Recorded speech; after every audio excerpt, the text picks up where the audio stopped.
So this is an important episode today because I'm going to talk a little bit about where Zelah de Bella came from, where the name came from. It's a very, very deep, dear, sacred story about, I mean, it's pretty hard to sum up. But it started with steaks. How did the Zelah de Bella story start with steaks? Well, I had been a vegetarian from the age of 5 to the age of 27. And I was sitting one night about to order dinner. The waiter comes and says, "Ma'am, what would you like to eat tonight?" And out of my mouth came the word steak. Completely and totally unpremeditated, out of my mouth came steak after being a vegetarian all my life. And about 2 days later, happened to be diagnosed with polycystic ovaries. And then it occurred to me, whoa, wait a minute. There was that really weird dream where I had these almost dead goldfish in the backseat of my car, and I ran to save them, and I put them underneath the running water underneath my house, and I drew water up the walls, and then I was like, oh my God, now I have something to write about. This is all getting very strange. By the way, polycystic ovaries is a syndrome where your ovaries don't ovulate. They're broken. My ovaries were broken. And I'm like, what? My ovaries are broken? What? And the doctor's like, oh, don't worry about it. If you want to have a child, you'll take a pill. I was like, but my ovaries are broken. That sounds bad and wrong. That sounds very wrong to me. But also, when he said it, I was like, that's pretty interesting that of any place in my body where I might manifest something wrong with me, that I manifested something wrong with my ovaries. That actually, on a very deep level, made sense to me. So actually, when he said that, I was like, really? I'm going to heal it. I was like, I had this sense that I had created it and that I could uncreate it. I'd been through already a lot of healing. I had eating disorders. I had a lot of shit in my life, and I did a lot of healing work and came out of that really well. And I'm like, now there's something physically in my body. There must be more healing for me to do. And Zelah de Bella, which I'll tell you more about, is basically the journey that I took to heal my ovaries. And I'll say one other thing about the Zelah de Bella story with the steak, is that steak ended up being meat ended up being really good for my body. I was really depleted and I didn't even know it, and really ungrounded, and I wasn't aware of it. And when I started eating meat, I even remember that first night where I had that first bite of steak, I felt like all of a sudden my spirit had landed in my body. It was a really good thing for me. But it also taught me that my mind may say yes, I'm a vegetarian, or I don't do this, or I don't do this. But my soul, my intuition knows things that my mind doesn't know. It was one of the first and most blaring experiences of, wow, there's something deep inside me that can speak. And it's different than what I consciously was aware of. And so it also began the path of me learning to trust my intuition and learning to trust my soul when it spoke. Before that, I was just a very mentally based person and was very much operating from my mind. And a lot of my healing, and I mean, there's been different parts of my healing journey. Zelah de Bella was the second major part of healing my life, healing my body, so that I could be fully me. So anyways, tonight, in honor of that, in honor of me also sharing the Zelah de Bella story, I'm going to be making steaks tonight, which is still to this day one of my most favorite things in the whole world, and one of the easiest things to make. Best steaks ever. So I have a cast iron skillet here. I love my cast iron. And literally, it's been on medium high, so it's already for a little bit, a couple minutes, so it's probably really sizzling hot. And I put the salt on last minute, because that's just how we roll.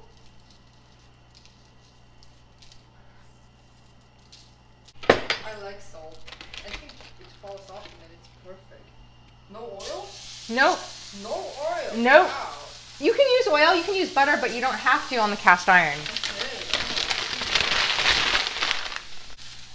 And what I'm gonna do is I'm gonna cook these like until they're brown. Okay. And then I'm gonna flip it over and do the same thing and then let them rest.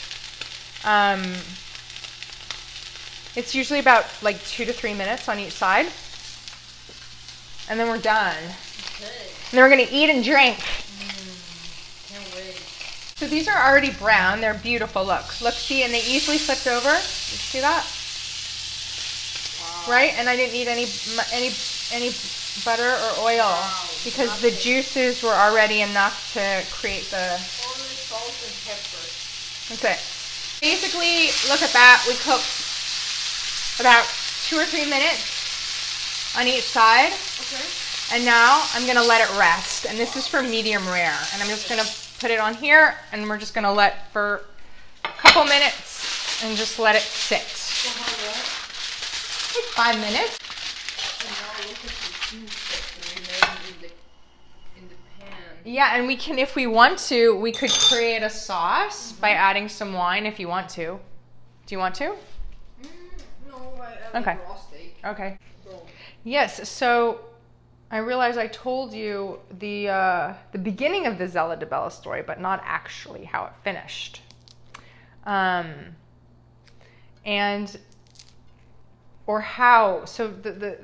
I'll tell you, after some pretty cool things started to happen, once I decided that I wanted to heal this in my body and that I knew that I could, some really amazingly magical, almost like a magic carpet ride opened up for me on this healing journey. Like I'd put a key in the door and I'd get these flashes of England. And I was like, what? It's really weird. No, because I just dropped out of law school. And so I was used to a very linear, rational way of operating. But I put the key in the door and I'd get like this feeling of England. It was so weird. And I thank God at the time had a therapist who was like, that's an intuition. Maybe you need to go to England. And I was like, because I'm getting like an image in my head? She's like, yeah. And I'm like, yeah, maybe. And so I did. I booked a trip to England, not knowing why, but already being clear I'm on this healing journey and I'm open to learning things that I don't know. And maybe in later episodes or through writing, I'll talk more extensively about all the different things that I learned. But I would say, if I had to sum up what the greatest learning was, is I learned that my mind was overriding my instincts and my intuition. That my mind was so in control of my life that even though I was getting guidance and instinctual information about everything, my mind wouldn't listen. And so my whole life was being orchestrated and dominated by my mind, and I had no access to my creative power. I mean, you could say essentially I was a robot. It was like I was a mind that had been conditioned, and anything that was coming from my body or my spirit or my soul, I wasn't open to. Kind of deep. And so I had to learn how to listen deeply to myself, reclaiming my instinctual nature and reclaiming my creative power and opening to intuition. Like it was a completely different operating system, you could say. It was like I had one way of operating in the world and I had to completely radically learn a different way of operating. Einstein has a quote, and I might not quote it exactly, but it's my favorite, one of my favorite quotes. And it's, in order to cure anything, you have to be out of the kind of thinking that created the problem to begin with. So when I was diagnosed with the polycystic ovaries, the first thing I did was like, oh, I need to eat the right foods. I must be not eating the right foods. So I tried to approach my healing with this very rational, linear way of operating. But that, in fact, was the very problem that created it from the beginning. I had to open up to this whole other way of accessing information. And it led me to learning how to live intuitively, to choose things on the menu because my eyes went there. I mean, what? Like, what? Yeah, it just pops out at me at the menu and that's what I order, and that ends up being the most delicious thing. or doing something for like going to England just because I got an image. It was like learning a whole other way of operating in the world. You know, trusting my dreams. Like I had a psychic dream that pointed to the healing.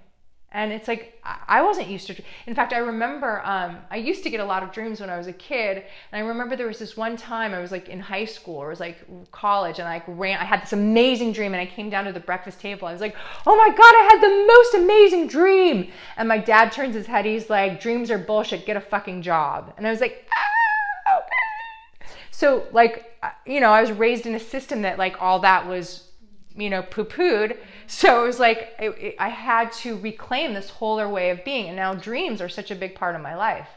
And the amazing thing about healing the ovaries is there was this day where I went over to my mom's house, and she happened to have goldfish that she'd gotten for the pond. I kid you not, she knew not about the dream. She knew nothing about me going on the journey, nothing. She's like, do you want to put the goldfish that I got in the pond? This was like a year and a half after me being on the journey. And I was like, sure, okay, that's really weird. And I did.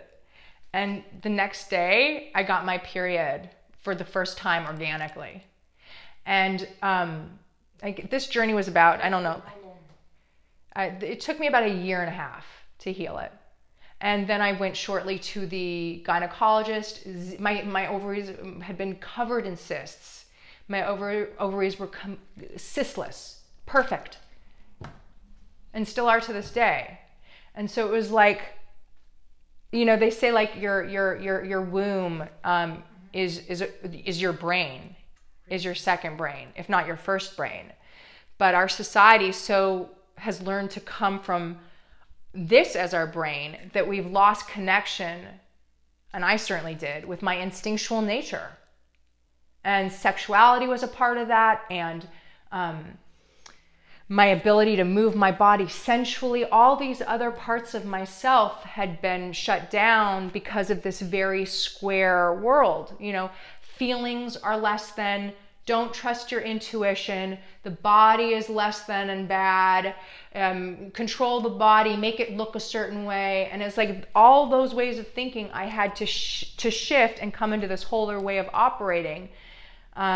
Which is basically, you know, my body is the most, if not, is more important than anything. I start with my body. I start with listening to my body, and my body comes first because I know that it has the instincts and the wisdom. And if I'm too in my head, my life's not going to be as enjoyable as if I'm coming from my instincts and in my intuition.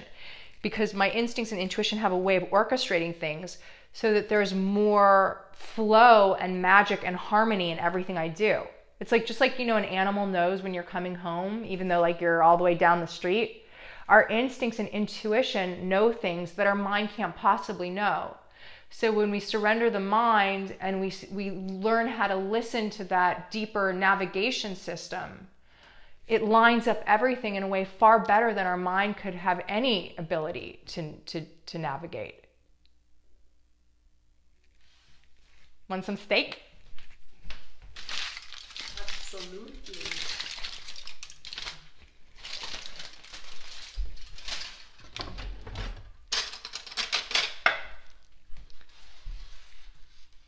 So here are our steaks. Wow.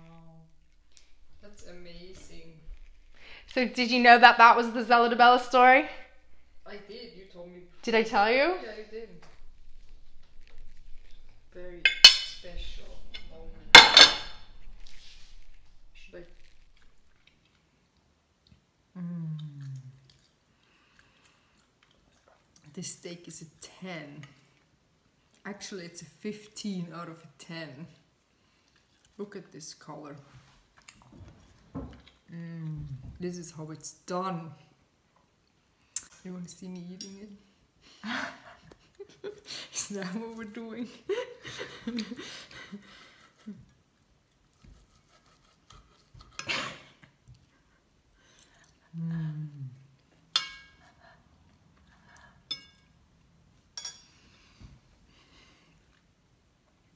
Wonderful.